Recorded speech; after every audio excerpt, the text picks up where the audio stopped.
Welcome, everybody. You're all very welcome to the latest in our series of live Ask Us Anything Reviewer Credits events about peer review. My name's Gareth Dyke, and as always, for these events, I'm joined by my good friend Maria Machado. Maria, how are you doing today? Everything okay? I Excellent. Today, expected flowers.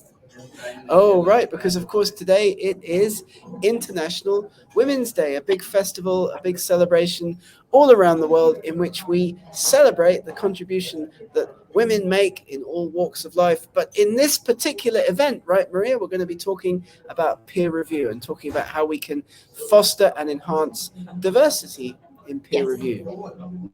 So, yeah, I wanted to talk about that in peer review, but also in women in science in general.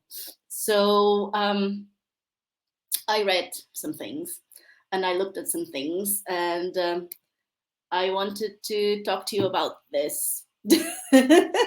So, this sounds like a lot, but in 1932, which is almost 100 years ago, the first study that found sex differences in pharmacology between males and females in rats was published.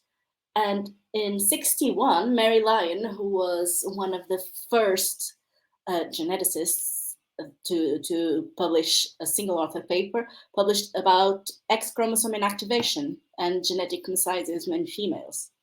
So that just means that the way that women and men process drugs are very different. But even so, women were only lawfully enrolled in clinical trials through NIH imposition in 1993, which is shockingly early. That I find that I didn't know that before, and I find that completely shocking. That's incredible. Yeah, 1993. 1993. Before there's still male bias in clinical trials right now, and which is why a lot of the drugs have been taken off market. So from 97 till 2000, 8 out of 10 prescription drugs were taken off the market because they pose a greater health risk to women. And of course, we didn't know that before because there were no women in clinical trials.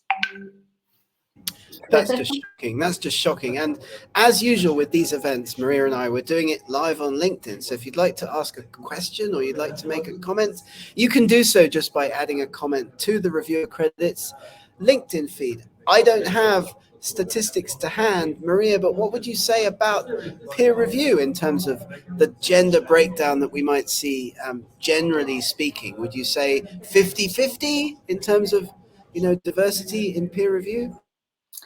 Not really. So peer review is still very much an invitation system. So people get invited to review papers from editors, from journals, or they submit reviews to preprint service, for instance. Both of those things mean that you have to have the bandwidth, the ability, the time to do that.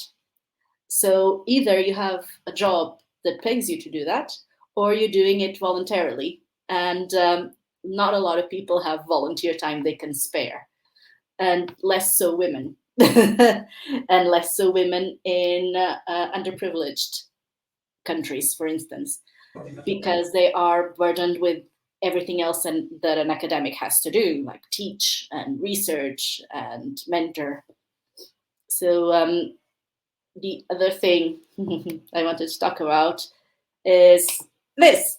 Because I'm a biologist, it's really shocking to me that even when you have study designs that include males and females, in this case, sex or animals, you still report them much less than the proportion to which they are prevalent, the disease is prevalent to that specific sex. For instance, some cell lines are male or female, but you don't know. Some of those karyotypes have been completely messed up from years of mutations. but people still don't know the effect that sex has on how cells behave. But they know it's a distinct feature between male and female cells. So even in neuroscience studies in behavior, there's still a male bias on 5.5 to 1 of male to female reporting. That again is incredible. And this study is just from 2009. So again, it's Yeah. not that long ago, really. And just talk us through this again. This is a preclinical trial study that looks at sex, different sexes of cell types, right? That's what we're looking at here. So in the first one, they adjust some people in the American Journal of Cell Physiology looked at reporting of sex in vitro studies, so in cells, in 2013 and in 2018, and it rose from 25 to 50% because the guidelines in the journal started to require sex to be reported as one of the outputs. In 2009 there was still this prevalence in behavior studies, so in vivo studies. So animals, males are preferred over females because females are said to be more variable due to the estrous cycle, but that has been proven wrong again and again and again. But there's still a very, very big preponderance of use of male models for preclinical studies. And of course, if you get through to, if the design is faulty to begin with, then you would never have drugs that work the same way, or that you know how they're going to work in women whenever you try to scale these studies up to people. So, I mean, these preclinical trials, I'm not a molecular biologist, and there are some terms that we're going to have to explain a little bit for Yeah, our broad audience here, but these preclinical trials form the basis of drug discovery, right? yeah. From before there is an organism, from a petri dish, you can select cells, and all of the cells in your body, although they're not cells that are directly connected to your secondary sex traits, or the ones that determine whether you have more estrogen or testosterone or whatever it is, they still have chromosomes that are specific to determine male or female sex. And that's another thing, which is even sex is different, not just gender, which is the way that you see yourself as a person. If you see yourself as being male, or a woman or a man, even if you were born a man or a woman, male or female, that the difference is genetic, is hormonal, is social, is to do with everything, and all of that influences the way that people react to different treatments. This is the basis, and this highlights a really interesting issue in research integrity and peer review as well, because, of course, if most of the researchers are male and Mhm. the experimental work that's being done is biased by the decisions that they're making, and then the work is being predominantly peer reviewed by men Man. on the other side of the whole process, do you think, Maria, that we're actually getting like good science out of these kinds of preclinical trials? No, no, we're not. We're getting a lot of um, things that we thought were right and appear to be only half right or only partially right because we didn't look at everything that we should be looking at. This is much more than just human cells or cells from that specific organ. It's cells from an organ, or it's an animal that has characteristics that determine its physiology. So my physiology and the way I metabolize and I deal with paracetamol is different than yours. Wow. So, I mean, in terms of science as a process and in terms of research integrity, which is, of course, where we're at the forefront with the work that we do on peer review at Reviewer Credits. Like, what recommendations should we make? I mean, if we accept that these biases exist, and they obviously do in the examples that you're providing, and we know already that if we submit a paper, probably it's going to get reviewed by a white, middle-aged man, Yes. how can we fix this? How can we make things better? How can we foster more inclusion in the peer review Just, process? just people need people, both researchers and peer reviewers, need to be aware of it to begin with. So they need to start thinking about it at the design stage. I wanted to show you something that is one of my favorites from the last year that I read it. This is a paper from 2014. And people published in Nature Methods, and people found that exposure of mice and rats to male, but not female experimenters, produces pain inhibition. That means that the presence of a male in the room stresses the animals, and because they're stressed, they feel less pain. So the sex of the person conducting the experiments influences the outcome of the experiments. Experimenter sex, so the sex of the person carrying out the experiments, can affect apparent baseline responses in behavioral testing.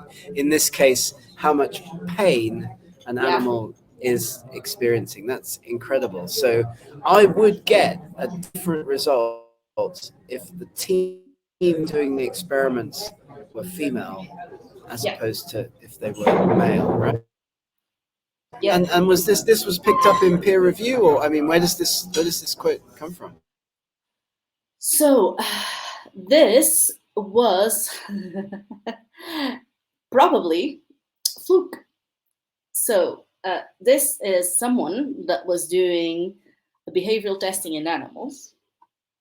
They found that with one of the experimenters, they had one result, and with the other one, they had another result. And either people are incompetent or there's actually a difference.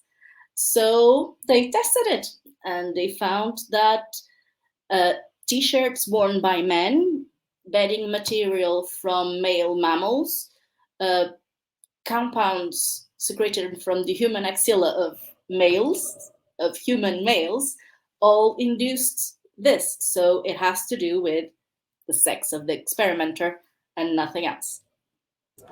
Unbelievable. So we've talked already in the first half of this AMA, and don't forget, if you're listening to this live on LinkedIn, you can put comments, you can ask us questions, you can chip in. Perhaps you're a journal editor or a publisher, and you're trying to develop initiatives to increase diversity in peer review, to reduce that percentage of middle-aged white men like me working on peer review, and increase the percentage of other genders, other ethnic groups in your peer review process. So this is shocking, and we're seeing examples from Maria's slides of how gender bias can appear in experiments. But what about peer review? What about recommendations for fixing this problem, or moving us further towards a solution in general? Maria, do you have some suggestions of what should journal publishers be doing in your peer review process? So this is shocking, and we're seeing examples.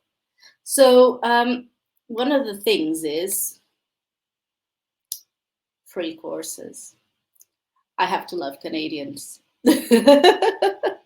So the Institute for Gender and Health in Canada has free online courses that train researchers from the beginning and peer reviewers to account for sex and gender in biomedical research, be it from preclinical, clinical, and other types of trials.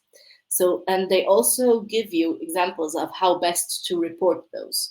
Because in these cases, language is very, very important. You have to clearly know the difference and agree with the other people that you're talking to, other authors and reviewers, what is the difference between sex and gender. And a lot of people still in the biomedical industry, for instance, still don't know that much. They still refer to men and women as males and females interchangeably, and that is not true. That may be different, and whether or not that's going to influence the outcome of your study, then you need to be aware of that variable, of that confounding variable.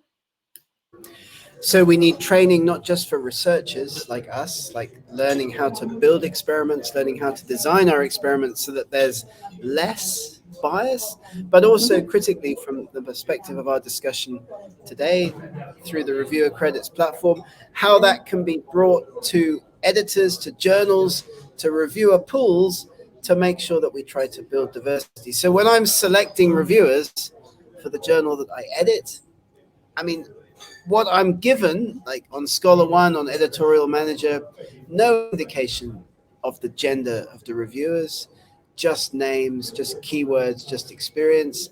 90% of those names are going to be male on my list. Like, what should we do? Like, what could reviewer credits be doing to move us towards mitigating this issue?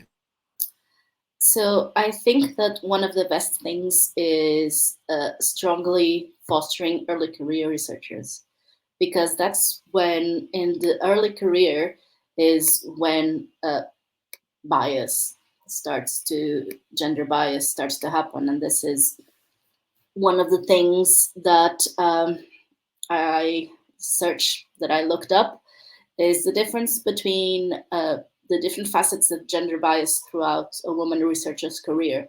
And you can see that there are some things that are prevalent throughout, from undergraduate to retirement age, but there are specific types of bias that have peaks. And for instance, the peer-reviewed publications are expected to peak just before tenure, and that's the part where most women will then move on from academia. Either they do graduate studies, they do postdocs, and then they decide this is not the thing for me. I don't want to have this job. I don't want to be doing this type of research. Or I tried and I didn't get it, so now I'm going to do something else. But this is the inflection point for the career of a lot of women. And at about what age that we know about this inflection point, very prevalent in, I mean, but what kind of age stroke career stage? Because this is not something that affects the careers of No, male because researchers. it's so if you see there, do you see there that the peer-reviewed publications are after the family expectation peak? So you're expected to be caring for small children at the time that you're producing and publishing the most in your career. And I think that's a lot to ask for anybody, and those that can are incredible, but I don't think that you should be expected to do all of those things. So you need, sometimes people will choose one over the other, and of course that then reflects on their mental health, because you're not supposed to choose life over career, right? Right, and peer review is always going to be the thing that drops off the table first of all, Of of course, course, because peer because review you're is, not paid for it. It's volunteer. It's something you do on your own time. And if you don't yeah. have time for your own life, you're not going to have time for anything else.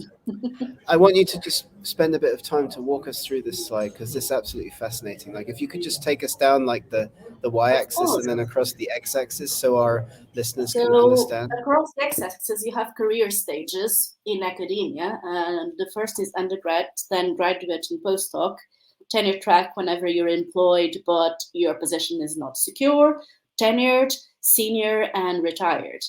And in the y-axis, you have types of bias that people in academia are exposed to. And of course, of course, for me, maybe not for everybody, sexual harassment is quite prevalent throughout. And the inflection point is tenure track. So it's when you are making the most decisions whenever other people have power over your career, whether you're going to be employed permanently or not. Other things, PhDs, postdocs, they have a length of contract. So even if it's really bad, you can see the end of it. But tenure track, not so much. You're working towards staying there. And that is quite important to refer. Conference and abstract acceptance, you're supposed to get that the very end of your graduate and postdoc, beginning of postdoc experience. So it's when you're most productive, but it's also late 20s, early 30s, up to late 30s right now. It's when you're expected to settle down, start a family, just because, women don't go forever being able to bear children. Um, and that's also the peak of negotiations and teaching expectations, but not the peak of peer review publications. Those are just before you get tenured. So if you do get there, it's with tremendous amount of effort. The And more, see, yes, Karen? oh no, go on. Sorry, I interrupted you. Go on. No, that's okay. It's just you publish a lot, you start to get cited a lot, but that doesn't mean that bias goes away, right? So, for instance, speaker invitation, it's around the time you get tenured, not when you're senior, and I don't know that is the same in men. That would be interesting to find out. There's also a specific bias against older women in academia. I mean, we need to collect more data and understand, like, but this is pretty compelling, at least from my perspective, like seeing these data, fascinating, worrying, and horrifying. And the more we talk about peer review, though, things just always come back to the fact that universities, research institutions don't accredit, don't put peer review into the kinds of packages that researchers can use for example, getting tenure, like, or getting promoted or getting a postdoc. Peer review is never something that researchers get value out of. And that's really what we're trying to change at Reviewer Yeah. Credits by providing certification and also recognition for peer review. So do you think that that kind of thing can go some way towards helping with this issue? I truly hope so. I'm not entirely sure it will, because this is quite a prevalent way of looking at academia and at work in general. And peer review, if it's not seen as paid employment, it's very much work. It takes effort, it is work, and it's something that academics are expected to do. uh, you would never get tenure if you haven't peer reviewed something, if you haven't been at least part of a special issue, if you've been editor of a special issue, something like that. You don't have to be on the editorial board of a journal, but it helps. If you're a section editor or something like that, it always helps in tenure applications. And that is something that you only get with experience. So you need to be able to get the opportunity to get there. And that's another thing. And I'm sorry about this, but this is kind of the bashing on the head of the rest of the things, which is in science and technology, engineering, and math, white, able bodied, heterosexual men have higher salaries, higher intentions to stay in academia, more career opportunities, more professional respect, and more social inclusion within their uh, respective field. And that is after you control for everything else that's right there on the other table, which is background characteristics, job characteristics, work effort, family responsibilities. So men and women with the same family responsibilities, for instance, men are much more uh, they have much more professional respect. And this feeds into areas of research like peer review, right? I mean, like, Yeah. I mean, if I'm going to be accepting more peer review requests, if I'm more secure in my employment, if I have potentially more professional respect, if I have more time in my working day to take on those peer review requests. So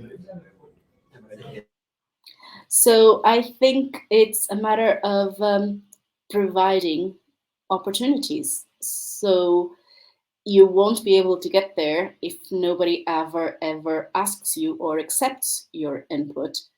If you are a man, a woman, if you are from an ethnic minority or not, um, the way that people accept criticism of their work should be completely separate from who is providing that, apart from what kind of expertise they have, not who they are as a person.